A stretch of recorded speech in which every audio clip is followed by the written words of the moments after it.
अगर मैं आपसे कहूं कि दुनिया की सबसे सुरक्षित जगह एरिया 51 के बेसमेंट में एक ऐसा जहाज कैद है जो पेट्रोल या बिजली से नहीं बल्कि मंत्रों की गूंज से उड़ता है, तो क्या आप यकीन करेंगे? रात के 2 बज रहे थे। नेवादा का रेगिस्तान, जिसे दुनिया ग्रेवयार्ड ऑफ सीक्रेट्स यानी राजों का कब्रिस्तान कहती है, वहां की हवा में एक अजीब सी खामोशी थी। उस रात एरिया 51 के भारी भरकम लोहे के गेट्स पहली बार किसी सिविलियन के लिए खुले थे। वो कोई फौजी नहीं था, वो अमेरिका का राष्ट्रपति नहीं था, वो था डॉक्टर आर्यन, भारत का एक ऐसा आर्कियोलॉजिस्ट और भाषा वैज्ञानिक जिसने अपनी पूरी जिंदगी उन भाषाओं को डिकोड करने में बिता दी थी जो आज दुनिया भूल चुकी है। आर्यन को नहीं पता था कि उसे वहां क्यों बुलाया गया है। उसे बस इतना कहा गया था, डॉक्टर, हमारे पास कुछ ऐसा है जो विज्ञान के नियमों को तोड़ रहा है और वो हमसे बात नहीं कर रहा, शायद वो आपसे बात करे। जैसे ही आर्यन उस अंडरग्राउंड बंकर की लिफ्ट में कदम रखता है, उसका दिल जोर जोर से धड़कने लगता है। लिफ्ट जमीन के नीचे 50 मंजिल गहरी जा रही थी, लेकिन आर्यन को अंदाजा भी नहीं था कि उस बंकर का दरवाजा खुलते ही वो इतिहास और विज्ञान की उस सच्चाई से टकराने वाला है जो अगर बाहर आ गई तो दुनिया का हर धर्म, हर किताब बदल जाएगी। लिफ्ट का दरवाजा खुला। सामने जनरल मैक्सवेल खड़े थे, चेहरे पर सख्ती, आंखों में डर। जनरल ने आर्यन की तरफ देखा और बिना किसी भूमिका के कहा, डॉक्टर, पिछले 70 सालों से हमने इसे दुनिया से छिपा कर रखा है। हमने इस पर हर तरह का लेजर, हर तरह का ड्रिल इस्तेमाल किया, लेकिन इस पर एक खरोंच तक नहीं आई। जनरल ने इशारा किया। सैनिकों ने उस विशाल वस्तु के ऊपर से कपड़ा हटा दिया। आर्यन की सांसें थम गईं। वो कोई आम जहाज नहीं था, न उसमें कोई पंख थे, न कोई प्रोपेलर, न ही धुआं छोड़ने वाला कोई एग्जॉस्ट। वो एक गहरे काले धातु का बना था, जो धातु कम और जिंदा ज्यादा लग रहा था। उसकी सतह पर हल्के नीले रंग की नसें चमक रही थीं, जैसे उसके अंदर खून दौड़ रहा हो। आर्यन धीरे धीरे कदम कदम बढ़ाते हुए उस जहाज के पास गया। पूरा हॉल शांत था, इतनी शांति कि आप अपनी धड़कन सुन सकें। आर्यन ने कांपते हुए हाथों से उस जहाज की सतह को छुआ। ठंडा, बर्फ जैसा ठंडा। लेकिन जैसे ही उसकी उंगलियों ने उस धातु को स्पर्श किया, उसे एक झटका लगा।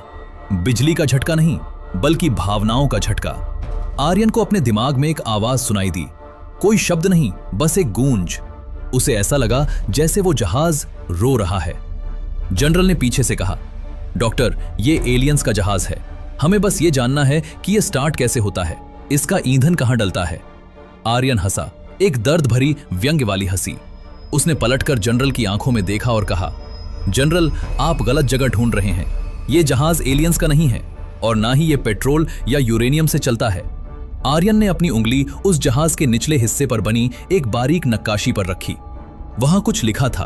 वो इंग्लिश नहीं थी, वो लैटिन नहीं थी, वो संस्कृत से भी पुरानी लिपि थी, ब्राह्मी। उस पर लिखा था नाद ब्रह्म, यानी आवाज ही ब्रह्मांड है। आर्यन समझ गया, ये वो विमान था जिसका जिक्र महाभारत और वेदों के खोए हुए पन्नों में मिलता है। वो तकनीक जो ध्वनि की तरंगों से गुरुत्वाकर्षण को काट देती थी। लेकिन पेंच ये था कि इसे चलाने के लिए कोई चाबी नहीं चाहिए थी।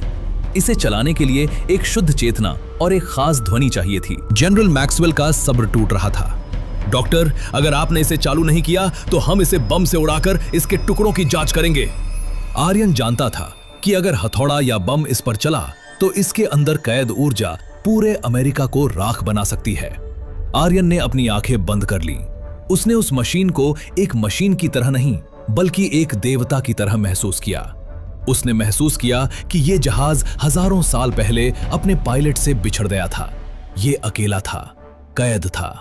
आर्यन ने धीरे धीरे गुनगुनाना शुरू किया। वो कोई गाना नहीं गा रहा था, वो अपने गले से एक खास वाइब्रेशन निकाल रहा था। ओम। जैसे ही ओम की गूंज उस हॉल में फैली, वो काला ठंडा जहाज अचानक सुनहरा होने लगा। जनरल चिल्लाया, इसे रोको, ये फट जाएगा। सैनिकों ने अपनी बंदूकें तान ली। फायर! गोलियां चलीं, लेकिन गोलियां उस जहाज तक पहुंचने से पहले ही हवा में पिघल गईं। उस जहाज के चारों तरफ एक अदृश्य कवच बन चुका था। आर्यन की आवाज अब और गहरी हो गई थी। उसकी आंखों से आंसू बह रहे थे, लेकिन उसका स्वर नहीं टूटा।